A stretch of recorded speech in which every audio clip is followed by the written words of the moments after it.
Hi guys, welcome. This video will be for week 5. So we're into 10th unit, which means we have lesson 91 through 100 for this, and then only 20 more lessons after that. So we are working our way through it. So this week we're going to be doing lesson 91 for one day, and then 92 and 93 for the other. So those 3 lessons will be covered in this video. So let's go ahead and get turned to, this is on page 474, so geometric formulas. And so we have plenty that we've worked with this year. This is just kind of reviewing maybe some new ones that we haven't covered, but most of it should be review. So perimeter, we know we can just add up all the sides. If you need a formula like a square, 4 times the side length, since all the sides are the same. A rectangle, 2 times the length plus 2 times the width. A parallelogram, 2 times the base plus 2 times the side. Triangle, side 1 plus side 2 plus side 3. Again, for polygons, you're just adding up all the sides. For a circle, we know it's slightly different because it's not a polygon. We call it circumference, and we know how to find that. We do pi times the diameter. Okay, these are just some of our formulas for area.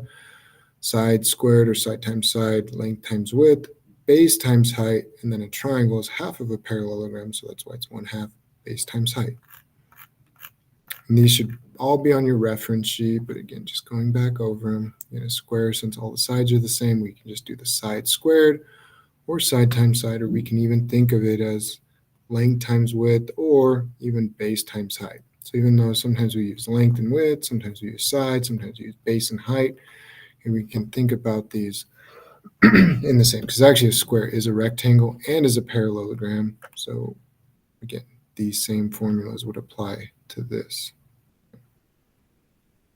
Not all squares are parallelograms, but not all parallelograms are squares. So we can't use them necessarily interchangeably, but they are connected. Parallelogram, base times height. Again, the height has to meet the base at a right angle. So we don't just do base times the side, because this is not our height. This is our height right here. The nice thing about this book is it gives it to us in a dashed line, and then even shows the square at the bottom to indicate a right angle, showing that this is our height. Sometimes it'll be outside the shape, sometimes inside, but we know that that is our height. If we're in a hurry, we can't just do base times side, because that's not correct. Okay, the height and the side are going to be 2 different lengths. Okay, and then triangle is half of that, so we do base times height divided by 2, or 1/2 base times height. Write the formula for perimeter of a rectangle, then substitute 8 for the length and 5 for the width, and then solve for the perimeter.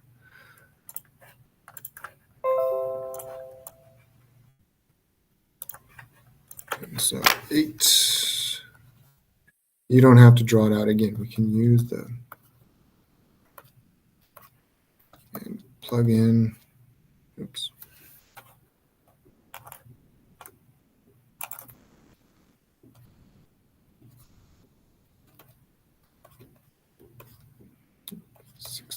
Plus 10, so the perimeter equals 26. Again, we can draw out our rectangle and do it that way.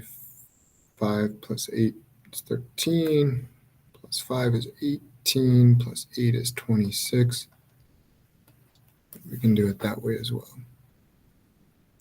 Again, this formula may say, oh, I've never seen that formula. It's really just these 2 sides are the same. That's why we do 2 times that side. These sides are the same, so 2 times that side.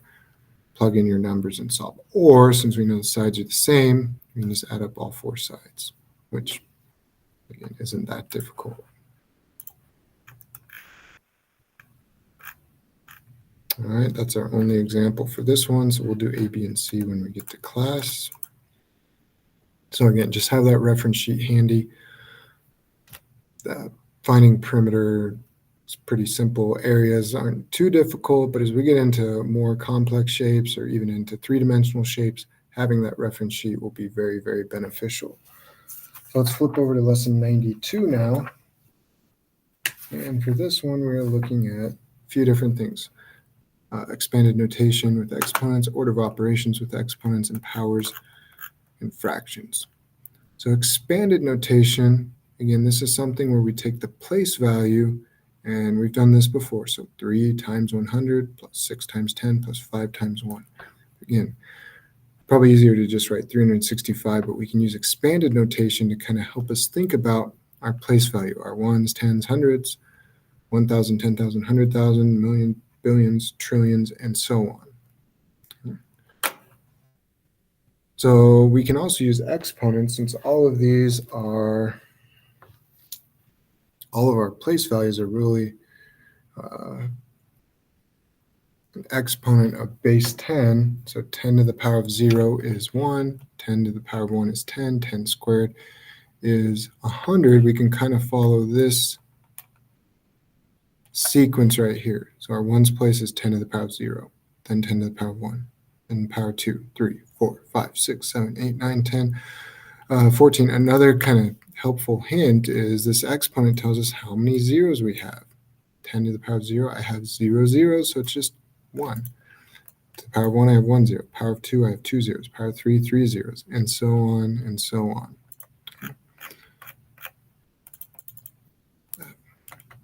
And so if we're looking at 186,000 miles per second, that's the speed of light, write it in expanded notation. Well, okay, 1 times 10 to the power of 5, because that's 1, 2, 3, 4, 5 places over. There would be 5 place values after that. 4, 8 times 10 to the power of 4, which is our 10,000th place. 6 to the power of 10 to the power of 3, which is our 1,000th place. And then it's zeros the rest of the way, so we don't need to include it. So expanded notation, nothing new. We've done that, way back at the beginning of the year, but now we can use what we know about exponents in anything base 10.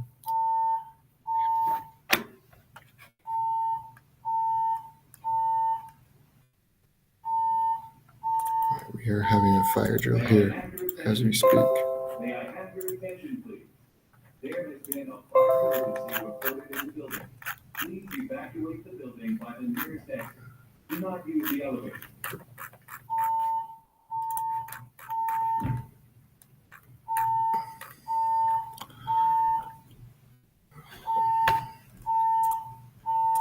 May I have your All right. attention, please? Pause there. I got to leave. We will continue in a second.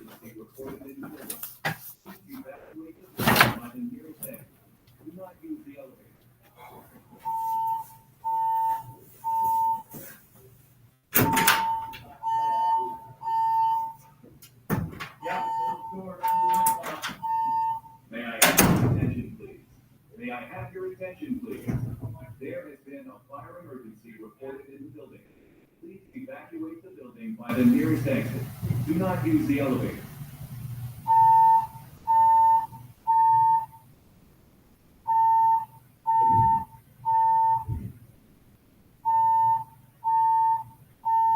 May I have your attention, please? May I have your attention, please? There has been a fire emergency reported in the building. Please evacuate the building by the nearest exit. Do not use the elevator.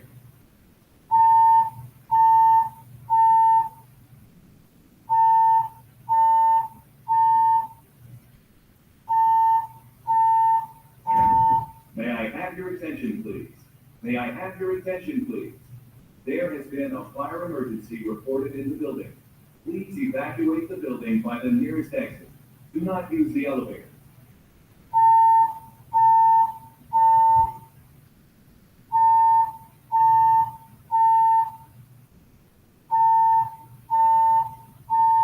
May I have your attention, please? May I have your attention, please? There has been a fire emergency reported in the building. Please evacuate the building by the nearest exit. Do not use the elevator. May I have your attention, please? May I have your attention, please? There has been a fire emergency reported in the building.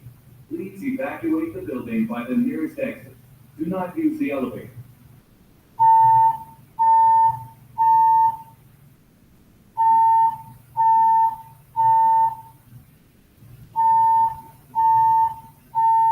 May I have your attention, please? May I have your attention, please? There has been a fire emergency reported in the building. Please evacuate the building by the nearest exit. Do not use the elevator.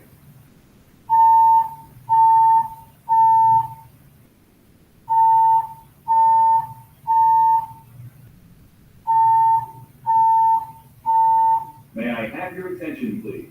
May I have your attention, please? There has been a fire emergency reported in the building. Please evacuate the building by the nearest exit. Do not use the elevator.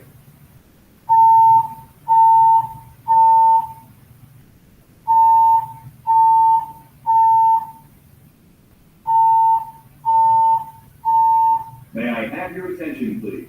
May I have your attention, please? There has been a fire emergency reported in the building. Please evacuate the building by the nearest exit. Do not use the elevator.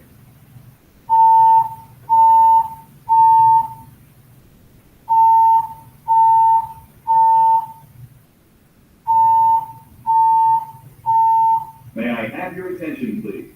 May I have your attention, please? There has been a fire emergency reported in the building. Please evacuate the building by the nearest exit. Do not use the elevator.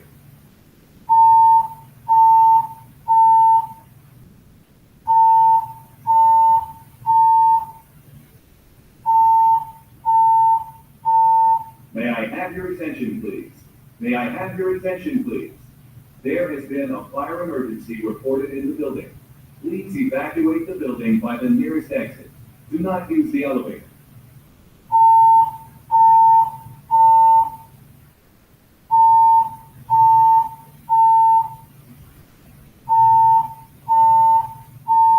May I have your attention, please? May I have your attention, please? There has been a fire emergency reported in the building. Please evacuate the building by the nearest